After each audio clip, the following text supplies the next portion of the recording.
নমস্কার বন্ধুরা, নতুন আরেকটি ভিডিওতে আপনাদের সবাইকে স্বাগত জানাই। চলুন আজকে আমি আমার ছাদ বাগানটা আপনাদের একটু ঘুরিয়ে দেখাই। রোজই তো শর্ট ভিডিওতে এই ফুল ওই ফুল সেই ফুল দেখাই। আজকে আমার ছাদ বাগানটা আপনাদেরকে দেখাই। পুরোটা কিন্তু দেখবেন, নয়তো মিস করে যাবেন শেষের চমকটা। দেখুন, ফুলগুলো এক এক করে শেয়ার করছি আপনাদের সাথে। ছাদ বাগানের কিছু দৃশ্য দেখাতে দেখাতে আপনাদের সাথে একটু গল্প করে নিই। আমি এক সাধারণ মধ্যবিত্ত পরিবারের গৃহবধূ। শখে ছাদ বাগান করেছিলাম। এক এক করে একটা একটা ফুল গাছ লাগাতে লাগাতে আজকে পুরো টব থেকে পুরো ছাদে বাগান ভর্তি হয়ে গেছে। এতটাই আমাকে আকর্ষণ করে এই ফুল, সবজি সব কিছুই নিয়েই। কিছু কিছু জিনিস আমি আপনাদের সাথে শেয়ার করি। আপনারা অবশ্য সেটা ভালোবাসা দিয়ে দেখেন। সেটা অবশ্য লাইক, কমেন্ট, শেয়ারের মাধ্যমে আমি অবশ্যই বুঝতে পারি আপনারা আমাকে কতটা সাপোর্ট করেন। জানেন, আজকে আমার এই ছাদ বাগান করে বিশাল সার্থকতা এসছে। সেটা কেন আমি পরে বলছি। সাথে থাকুন, দেখতে থাকুন। যখন আমার মন খারাপ করে তখন আমি ছাদে দৌড়ে আসি, চলে আসি টুক করে। দেখুন, তার জন্য প্রকৃতি আমাকে এতটা সুন্দর উপহার দিয়েছে। জানেন, আমার ছাদ বাগানে ছোট্ট একটা পেয়ারা গাছ আছে। তার মধ্যে দেখুন একটা ছোট্ট টুনটুনি পাখি বাসা বেঁধেছে। বাসাটা এতই পরিপাটি করে বেঁধেছে যে আমি ক্যামেরা নিয়ে, অর্থাৎ মোবাইলটা নিয়ে তাদের ছবি তুলতে পারছিলাম না। এতটা তাদের কাজের নিপুণতা।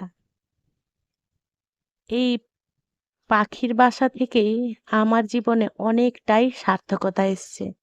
দুটো ডিম দিয়েছে পরপর, তারপরে ৩টে ডিমও দিয়েছিল। টুকটুক করে একটা একটা সবজি হয়, শাক হয়। যতটা পারি ততটা নিজের পরিশ্রম দিয়ে এই ছাদ বাগানটাকে যত্ন নিই। অবশ্য আমার একার পক্ষে করা সম্ভব নয়। আমার হাজবেন্ডও পুরোটাই আমার সাথ দিয়ে থাকেন। বাজার থেকে আমরা শাকসবজি কিনে খাই, কিন্তু নিজের হাতে ফলানো যদি এরকম সবজি, ফুল, শাক সবকিছু হয়, তাহলে একটা হলেই তার যে কি আনন্দ যে করে সেই বোঝে। অবসর টাইমে কি করে যে এখানে সময়টা কেটে যায় নিজেই বুঝতে পারি না। এতটাই এদের সৌন্দর্য আমাকে মুগ্ধ করে। দেখুন, আমার ড্রাগন গাছের ফুলটা শুকিয়ে গেছে, তার জন্য মনটা খুব খারাপ। এই দেখুন কি সুন্দর প্রকৃতি তার উপহার পাঠিয়ে দিয়েছেন। ঠিক ছোটবেলায় ফিরে যাই, ঝিঝি পোকা ধরতে গিয়ে। কত না ধরেছি, কত না দৌড়েছি এর পেছনে। দেখুন, 5 লিটারের বোতল কেটে লঙ্কা গাছ বসিয়েছি। আর দেখুন লজ্জাবতী, এর ফুলের সৌন্দর্য তো কাছ থেকে না দেখলে ভাষায় প্রকাশ করা যাবে না। মাঝে মাঝে এদের পাতাগুলো ছুঁয়ে ঠিক ছোটবেলায় ফিরে যাই।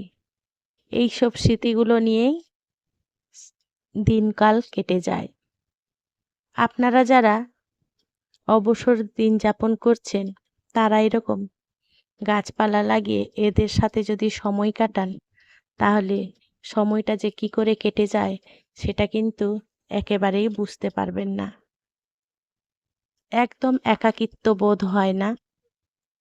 এই দেখুন পুদিনা গাছ, তার ফুলের সৌন্দর্যটাও আমাকে ভীষণভাবে মুগ্ধ করে। তবে আমার ছাদ বাগানে সব গাছ কিন্তু কেনা নয়।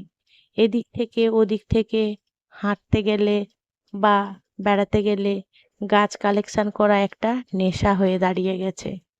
দেখুন, ঢেঁড়সটা কি সুন্দর হয়েছে, একদম তাজা।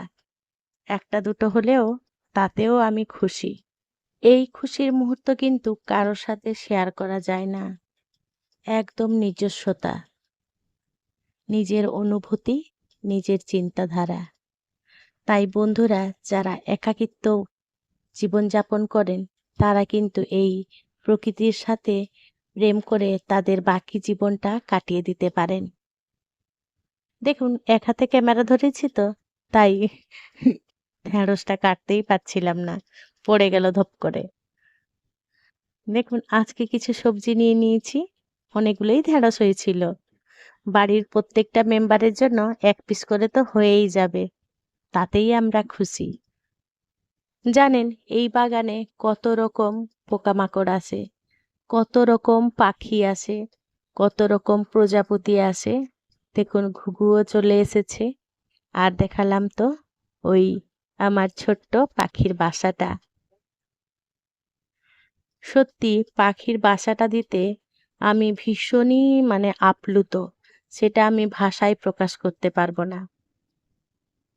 ঘুঘু পাখিটা এসেছিল তাই আপনাদের দেখিয়ে দিলাম ঢেঁড়স তুলতে তুলতে। আর ঢেঁড়স ফুলের সৌন্দর্য আপনারা দেখেছেন কতটা মুগ্ধকর। দেখুন, বেশ খানিকটা ঢেঁড়স তুলে নিলাম। এবারে দেখুন, লঙ্কা গাছ আছে। এই লঙ্কা গাছটা জানেন তো ভীষণ ঝাল। একটা লঙ্কা কেউ একেবারেই খেতে পারে না। আমি একটা লঙ্কা তুলে নিয়ে যাই, আমার 2 দিন ধরে চলে যায়, এতটা ঝাল। এই গাছটা জানেন তো সিকিম থেকে নিয়ে এসেছিলাম, অনেকটা বড় হয়ে গেছে। দেখুন, এই সব গাছ আমাদের ছাদ বাগানে আছে। বাড়ি রং করার জন্য খুব সুন্দরভাবে আধুনিকতার ছোঁয়া দিয়ে ডেকোরেশন করে উঠতে পারিনি। গাছ তো যেখানে পেরেছি সেখানে বসিয়ে দিয়েছি, একদম প্রেমে পড়ে গেছি। দেখুন, আপনাদেরকে দেখিয়েছিলাম 2টো ডিম। কয়েকদিন বাদে আবার ভিডিওটা করেছিলাম, এডিটিং করার সময় অবশ্য অ্যাড করে দিয়েছিলাম। দেখুন, 2টো ডিম আছে আর একটা বাচ্চাও হয়ে গেছে। সত্যি এটা একটা সার্থকতা। আমার ভিডিওগুলো যদি আপনাদের ভালো লেগে থাকে তাহলে আমার চ্যানেলটিকে অবশ্যই সাবস্ক্রাইব করবেন আর পাশে থাকবেন। দেখুন, বেশ কয়েকদিন পরে আবারও আমি মোবাইলটা নিয়ে ছাদে চলে এসেছিলাম। ছানাগুলো বেশ একটু বড় হয়েছে, সেটাও আপনাদের সাথে শেয়ার করছি। ভাবছে ওদের মা এসেছে খাবার দিতে, তাই তারা হাঁ করছে। কিন্তু এতটাই ভেতরে যে এতটা সুরক্ষিতভাবে তাদের সন্তানকে রেখেছে, ক্যামেরাটা পর্যন্ত পৌঁছাতে পারছে না। আমি না কয়েকবার চলেই আসি ছাদে কাজের ফাঁকে ফাঁকে এদেরকেই দেখতে। সত্যি মুগ্ধ হয়ে যাই। দেখুন কতটা বড় হয়েছে। আরও অনেক গাছপালা ছিল, সেগুলো আপনাদের সাথে শেয়ার করতে পারলাম না, কারণ ভিডিওটা অনেকটাই বড় হয়ে যাবে। তাই সেগুলো পরের জন্য তোলা থাকলো। আপনাদেরকে অসংখ্য অসংখ্য ধন্যবাদ এতটা সময় দিয়ে আমার সাথে থাকার জন্য। দেখুন, চমকটা আপনাদের কেমন লাগলো অবশ্যই জানাবেন। ভালো থাকবেন। এই রকম ভিডিও দেখতে চাইলে অবশ্যই কমেন্টে জানাবেন, নিয়ে আসব। ততক্ষণ অবধি টাটা। আর আপনাদেরকে অনেক অনেক ধন্যবাদ, অনেক অনেক ভালোবাসা।